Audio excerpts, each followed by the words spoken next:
Nah, kali ini kalau misalkan ada pasien yang pingsan atau teman atau keluarga yang pingsan dimanapun, bagaimana caranya sih kita sebagai orang awam, gak harus dokter ya, ingat, kita sebagai orang awam bisa menolong orang yang kolaps atau orang yang pingsan. Nah, nanti akan dijelaskan oleh Dr. Reynold, spesialis jantung dan pembuluh darah. Langsung saja kita sambut Dr. Reynold. Oke, kita biasanya ketika ketemu orang pingsan yang seperti dibilang Dr. Daniel, respon pertama orang Indonesia biasanya kasih minyak angin. Oh iya, betul. Atau kasih air. Betul. Itu yang paling sering. Jadi yang kita perlu lakukan adalah biasanya itu di tengah keramaian, ya, kita pastikan bahwa kita bisa menolong dengan bilang clear situation. Artinya amankan area. Penolong harus aman, yang ditolong harus aman. Kalau enggak, dua korban. Jadi safety ya dok ya nomor satu ya. Keamanan baik penolong atau yang ditolong itu nomor satu. Ya. Terus yang kedua, kita pastikan dia itu main-main atau tidak main-main. Oh, jadi bisa yang mau cari perhatian gitu dok, Iya, sosok mungkin pingsan gitu. pengen ketemu dokter Vito pura-pura pingsan atau ketemu iya, dokter bisa. Dery pura-pura pingsan kan? Iya. Cek respon. Kita panggil Pak atau Ibu. Iya. Kiri kanan nggak ada masalah. Panggil, nggak respon, nggak ada suara, nggak ada pergerakan nafas, pun kita lihat dulu kita harus perhatikan. Ya. Mulai dari buka airway, kemudian lihat breathing. Sekarang enggak. Sekarang kita yang paling pasti adalah setelah cek respon, kita cek airway-nya dan kita lihat pergerakan dinding dada. Oke. Ya, Kalau tidak ada pergerakan dinding dada, kita pastikan bahwa pasien itu dianggap tidak sadar dengan pernapasan yang tidak cukup. Intinya keamanan yang pertama untuk penolong dan juga untuk korbannya. Nah, kalau misalkan di tengah jalan, jangan langsung tolong di tengah jalan berarti dok ya? Iya. Berarti harus dibawa ke tempat yang aman dulu. Habis itu apa dok? Tadi cek respon. Cek respon. Cek respon berarti biar tahu nih pasien, nih orang beneran jatuh, beneran pingsan atau bohongan dok. Bohongan. Siapa tahu ketemu dokter Dery kan? Kan dapat nomor telepon. Ya. Itu terus yang ketiga. Yang ketiga yang perlu dikerjakan juga setelah itu, jangan menolong sendirian. Oke. Kita bukan Superman. Yang tadi 5 km 15 menit suruh RJP pun belum tentu bisa kuat setengah jam. Jadi yang ketiga adalah setelah tidak ada respon, kita panggil bantuan. Oke.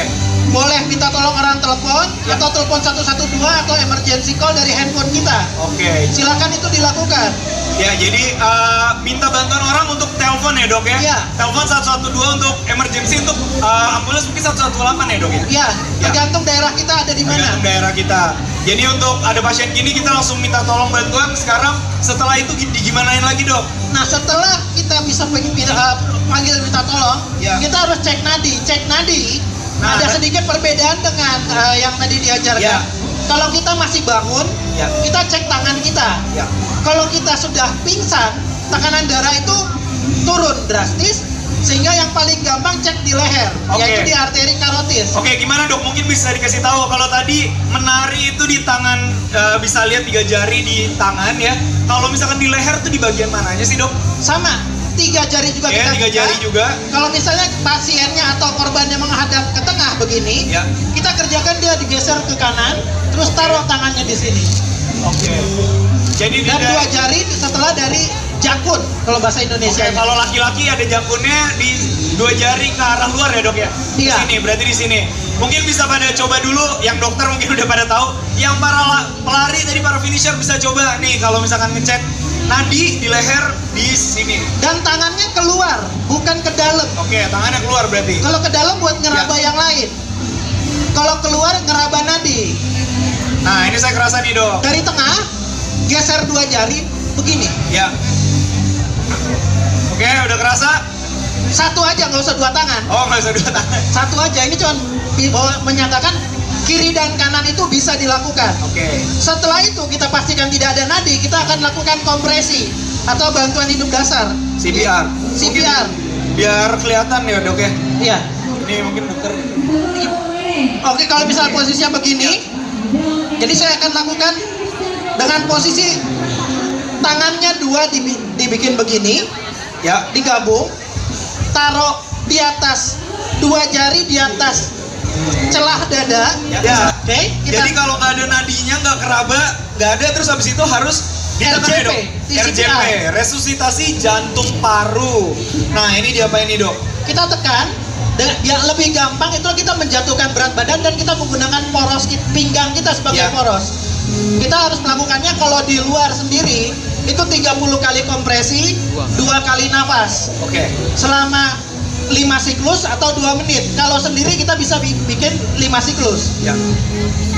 Saya harus ngitung sendiri, misalnya 1, 2, 3, 4, 5, 6, 7, 8, 9, 10, 11, 12, 13, 14, 15, 16, 17, 18, 19, 20, 21, 22, 23, 24, 25, 26, 27, 28, 29, 30, setelah 30 saya kasih napas agak ditekuk sedikit, terus ditiup.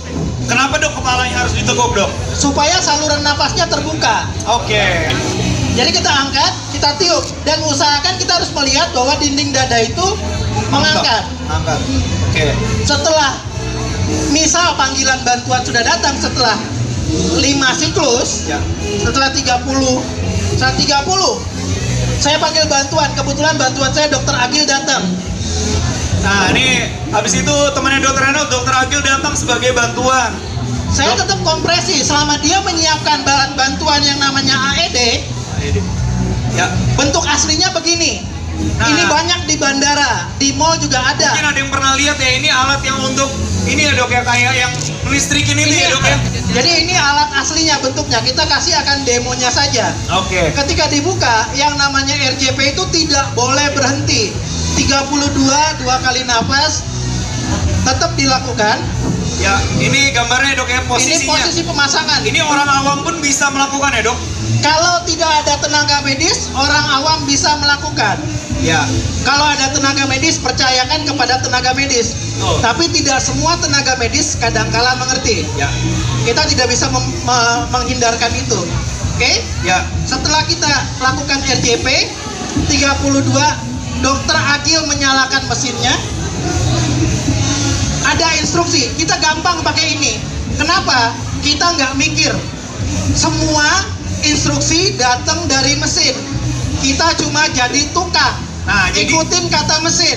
Nggak ada yang pinter, nggak perlu baca EKG. Cukup ikutin kata mesin. Mesin bilang pompa, pompa. Mesin bilang shock, shock. Jadi makanya orang awam sebenarnya bisa ya, Dok, melakukan Orang AED. awam bisa, asal mendengarkan. Kadangkala kelemahan kita adalah tidak mau mendengar. Padahal telinganya udah ada 2 ya, Dok? Iya, itulah. Baik, selanjutnya kalau misalkan bantuan sudah datang, Dokter Agil membawa AED, terus diapain nih, Dok? Sebelumnya kan kita tunjukin dulu nih cara pasangnya seperti ini. Satu di bagian kanan atas, satu di bagian kiri bawah. Ini dan pun udah ada petunjuk juganya di mana dipasangnya, juga ada petunjuknya dari AED-nya sendiri. Jadi orang awam lagi-lagi bisa ya, Dok, Dokter Agil melakukan karena sudah diinstruksikan oleh alatnya itu sendiri. Selanjutnya gimana, Dok? Setelah dilakukan mesin periksa. Setelah alatnya bilang clear, kita tinggal pencet yang namanya shock. Berarti dia mendeteksi bahwa ini ada kelainan irama jantung. Setelah kita lakukan shock, ini tombolnya. Kejut listrik akan disalurkan ke pasien.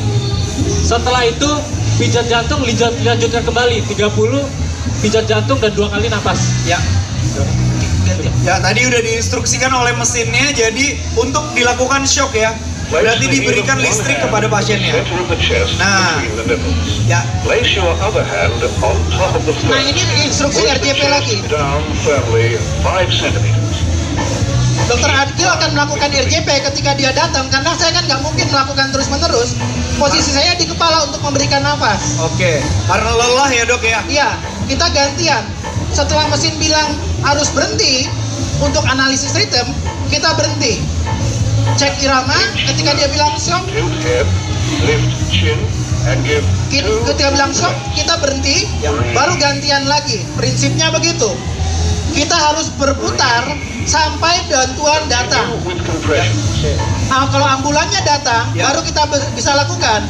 Kalau tidak ada ambulan, ya itu nasib buruk buat penolongnya sebetulnya. Karena penolongnya harus terus antara mati atau tidak mati pasiennya, atau orang yang ditolong. Itu mungkin yang perlu diingatkan bahwa tindakan ini bisa dilakukan siapa saja, kalau ada alat seperti ini, kita tidak boleh menghindarkan atau melarikan dari tugas kalau kita sudah punya kemampuan ini. Itu yang bisa saya sampaikan. Nah, Dok, nanya sedikit nih, Dok. Bedanya kapan sih kita melakukan RJP atau pijat jantungnya tadi kayak yang di film-film? Kapan kita harus melakukan pakai alat AED ini, Dok? Mungkin Dokter Agil mau jawab?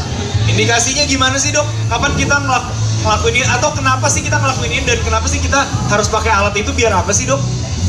Jadi penyebab dari pasien orang yang tiba-tiba jatuh itu, Ya. dan sudah tadi yang kita lakukan itu sudah bisa kita pastikan bahwa sebenarnya pasiennya itu henti jantung, Oke. ya. Dan kenapa kita harus menggunakan alat AED ini? Karena dia ketika orang itu henti jantung, kemungkinannya itu dua. Ya. Memang jantungnya tidak berdetak, atau emang ada kelainan arus listrik di jantung yang bikin jantung itu bergetar. Oh, Jadi jantung itu hanya bergetar, sedangkan dia tidak memompa dengan baik. ya. Makanya gak ada suplai darah yang dipompakan, akhirnya pasiennya jatuh. Ya. Seperti itu. Jadi harus dibantu ya, Dok, ya. Kita tidak bisa mendeteksi arus listrik tanpa bantuan. Makanya alat AED ini Ya. dibutuhkan. Jadi kenapa kalau misalnya kita lihat pada pasien ini, kenapa dua alat ini dipasang? Itu adalah salah satu fungsinya untuk mendeteksi arus listrik jantung. Oh, gitu, Nah. ya.